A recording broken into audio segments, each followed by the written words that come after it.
Michael Jackson 150 साल जीना चाहता था। किसी के साथ हाथ मिलाने से पहले दस्ताने पहनता था, लोगों के बीच में जाने से पहले मुंह पर मास्क लगाता था। उसकी देखरेख करने के लिए उसने अपने घर पर लगभग 12 डॉक्टर नियुक्त किए हुए थे, जो उसके सर के बाल से लेकर पांव के नाखून तक की जांच दिन प्रतिदिन किया करते थे। उसका खाना लेबोरेटरी में चेक होने के बाद उसे खिलाया जाता था। उसको व्यायाम कराने के लिए 15 लोगों को रखा हुआ था। माइकल जैक्सन अश्वेत था। उसने 1987 में प्लास्टिक सर्जरी करवाकर अपनी त्वचा को गोरा बनवा लिया था। अपने काले माँ बाप और काले दोस्तों को भी उसने छोड़ दिया। गोरा होने के बाद उसने गोरे माँ बाप को किराए पर लिया और अपने दोस्त भी गोरे बनाए। शादी भी गोरी औरतों के साथ की। नवंबर 15 को माइकल ने अपनी नर्स डेबी रो से विवाह किया, जिसने प्रिंस माइकल जैक्सन जूनियर और पेरिस माइकल कैथरीन को जन्म दिया। वो 150 साल तक जीने के लक्ष्य को लेकर चल रहा था। हमेशा ऑक्सीजन वाले बेड पर सोता था। उसने अपने लिए अंगदान करने वाले डोनर भी तैयार कर रखे थे, जिन्हें वह खर्चा देता था ताकि समय आने पर उसे किडनी, फेफड़े, आंखें, किसी भी शरीर के अंग की जरूरत पड़े तो वह उनको आकर दे दें। उसको लगता था कि पैसे और अपने रसूख के बदौलत मौत को भी चकमा दे सकता है, लेकिन वह गलत साबित हुआ। 25 जून 2009 को उसके दिल की धड़कन रुकने लगी। उसके घर पर 12 डॉक्टर्स की मौजूदगी में हालत काबू में नहीं आई। सारे शहर के डॉक्टर उसके घर पर जमा हो गए, वह भी उसे नहीं बचा पाए। उसने 25 साल तक बिना डॉक्टर से पूछे कुछ नहीं खाया था। अंत समय में उसकी हालत बहुत खराब हो गई थी।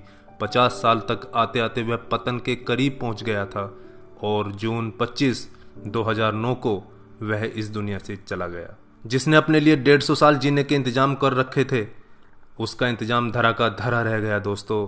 जब उसकी बॉडी को पोस्टमार्टम हुआ तो डॉक्टर ने बताया कि उसका शरीर हड्डियों का ढांचा बन चुका था। उसका सिर गंजा था, उसकी पसलियां, कंधे, हड्डियां टूट चुके थे। उसके शरीर पर अनगिनत सुई के निशान थे। प्लास्टिक सर्जरी के कारण होने वाले दर्द से छुटकारा पाने के लिए एंटीबायोटिक वाले दर्जनों इंजेक्शन उसे दिन में लेने पड़ते थे।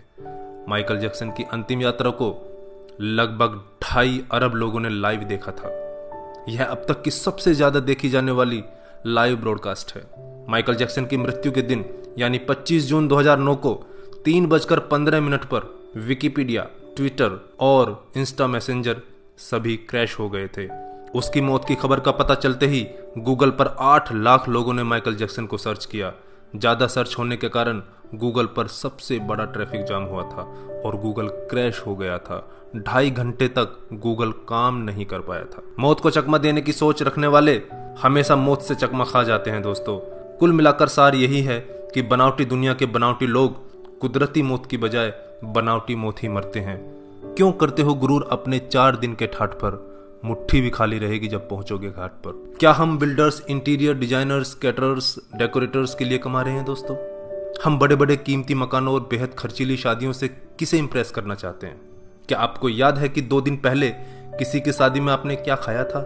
जीवन के प्रारंभिक वर्षों में क्यों हम पशुओं की तरह काम करते रहते हैं और काम में जुटे रहते हैं? कितनी पीढ़ियों के खान पान और लालन पालन की व्यवस्था हम करना चाहते हैं? हम में से अधिकांश लोगों के 2 बच्चे हैं, बहुत का तो सिर्फ एक ही बच्चा है। हमारी जरूरत कितनी है और हम कितना पाना चाहते हैं, इसके बारे में जरा सोचिए। क्या हमारी अगली पीढ़ी कमाने में सक्षम नहीं है जो हम उनके लिए ज्यादा से ज्यादा सेविंग कर देना चाहते हैं? क्या हम सप्ताह में 1.5 दिन अपने मित्रों, अपने परिवार और अपने लिए स्पेयर नहीं कर सकते? क्या आप अपनी मासिक आय का 5% अपने आनंद के लिए, अपनी खुशी के लिए खर्च करते हैं? सामान्यतः जवाब नहीं में ही होता है। हम कमाने के साथ साथ आनंद भी क्यों नहीं प्राप्त कर सकते दोस्तों? इससे पहले कि आप स्लिप डिस्क का शिकार हो जाएं, इससे पहले कि कोलेस्ट्रॉल आपके हार्ट को ब्लॉक कर दे, आनंद प्राप्ति के लिए समय निकालिए मेरे दोस्तों। हम किसी प्रॉपर्टी के मालिक नहीं होते, सिर्फ कुछ कागजातों, कुछ दस्तावेजों पर अस्थायी रूप से हमारा नाम लिखा होता है। अगर भगवान ऊपर है तो वो हमें देखकर हंसता होगा। वो सोचता होगा कि हम कैसी कैसी बातें करते हैं जब हम कहते हैं कि मैं इस जमीन के टुकड़े का मालिक हूं। किसी के भी बारे में उसके शानदार कपड़े और बढ़िया कार देखकर राय कायम मत कीजिए। हमारे महान गणित और विज्ञान के शिक्षक स्कूटर पर ही आया जाया करते थे।